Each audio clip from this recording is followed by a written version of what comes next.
बंधुओं, आपको क्या लगता है जो यवन है, यवन बड़े आक्रांता हुए, विदेश से आए चलकर और भारत पर आक्रमण किया, भारत को कब्जा कर लिया और उन्होंने जबरदस्ती हम पर विदेशी संस्कृति को थोपने का काम किया। जो हमारी संस्कृति नहीं है, हमारी परंपरा नहीं है, उस परंपरा को जबरदस्ती हमारे माथे पर लादा। कुछ को तलवार के दम पर धर्मांतरण करा दिया, किसी को बहला फुसला कर लोभ में लाकर धर्मांतरण कराया। ऐसे समय में आक्रांता लोग प्रतिदिन धर्म पर आघात करते रहे। कहते हैं कि जिसका धर्म नष्ट हो गया, समझो वो भी नष्ट हो गया। इसलिए धर्म है तो जीवन है, धर्म है तो हम है, हमारी सत्ता है ना। लेकिन क्या हुआ, हमारे यहां उन मुगलों ने जब शासन किया तो हिंदू समाज को जाति पाति में बांटने का, डिवीजन करने का खूब भरपूर उसने षड्यंत्र किया। एक दूसरे से लड़ा देना, ब्राह्मणों को ब्राह्मणेतर से लड़ा देना, ब्राह्मणेतर को ब्राह्मण से लड़ा देना, ये सब खूब किया। लोग वो तो अत्याचार करते ही थे, हमारे अंदर भी एक दूसरे पर अत्याचार करने का अभ्यास हो गया। हम भी एक दूसरे को हीन भावना से देखने लगे, यहां तक कि एक दूसरे को स्पर्श अस्पर्श का विचार करने लगे। आज हम इस प्रसंग पर विशेष प्रकाश करेंगे। क्या होता यदि जगत गुरु पूज्य स्वामी रामानंदाचार्य हमारे बीच में ना होते?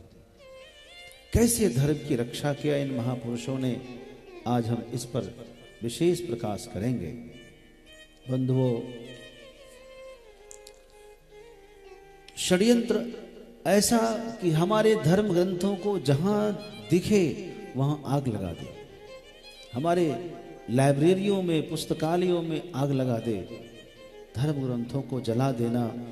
ब्राह्मणों की चोटी दिख जाए तो उसको चोटी काट देना, जनेऊ काट देना और उससे कलमा पढ़ाना, यदि नहीं स्वीकार करे तो उसको जान से मार देना।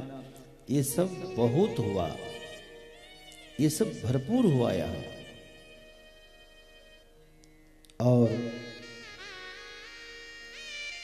इन्हीं सब के बीच में जब जब धरती पर कलयुग ने बहुत ज्यादा प्रभाव किया है, तब तब किसी न किसी महापुरुष का उदय हुआ है, किसी न किसी सच्चे संत का उदय हुआ है।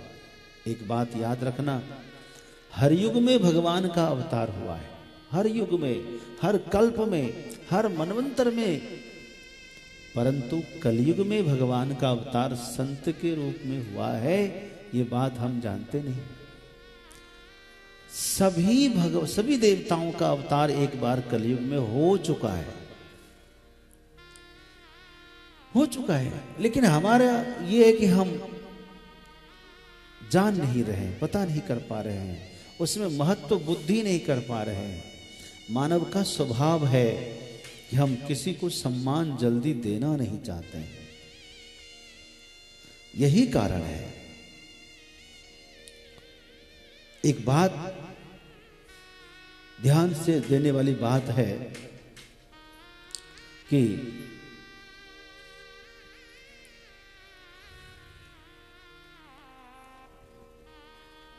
बहुत सुंदर, बहुत सुंदर।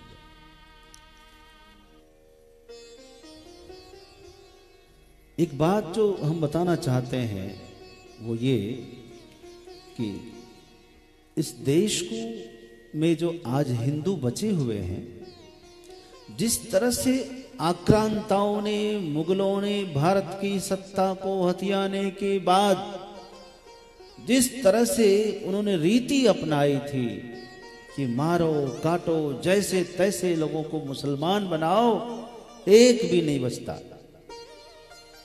देख लीजिए दूसरे देशों में, इजिप्ट में, ईरान में क्या हुआ।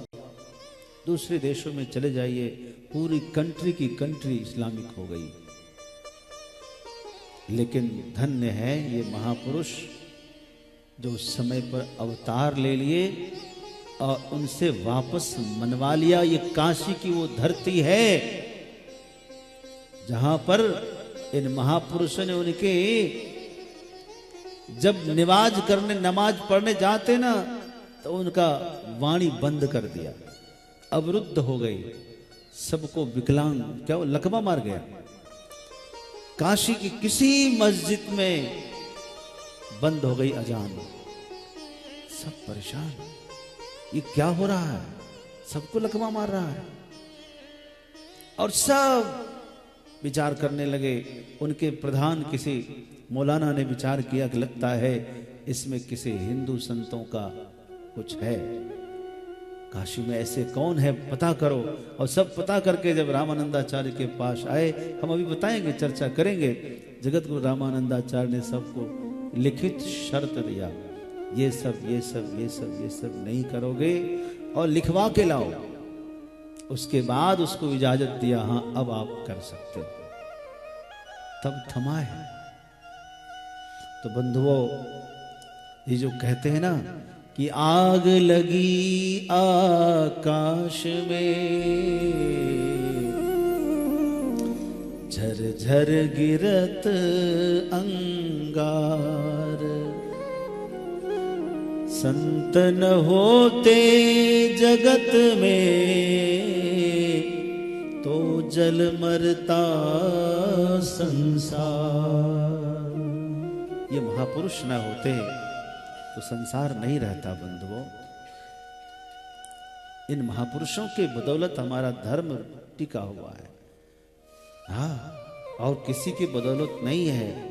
तो हमारे आदर्श जो हैं ये महापुरुष हैं, क्यों ना हम इनको स्मरण करें, इनको जानें, अपने पीढ़ियों को, अपने बच्चों को बताएं कि बच्चों, आज जो कुछ बचा हुआ है सनातन धर्म में, इन ऋषियों मुनियों की बदौलत है, इन्होंने योगदान जो दिया हुआ है।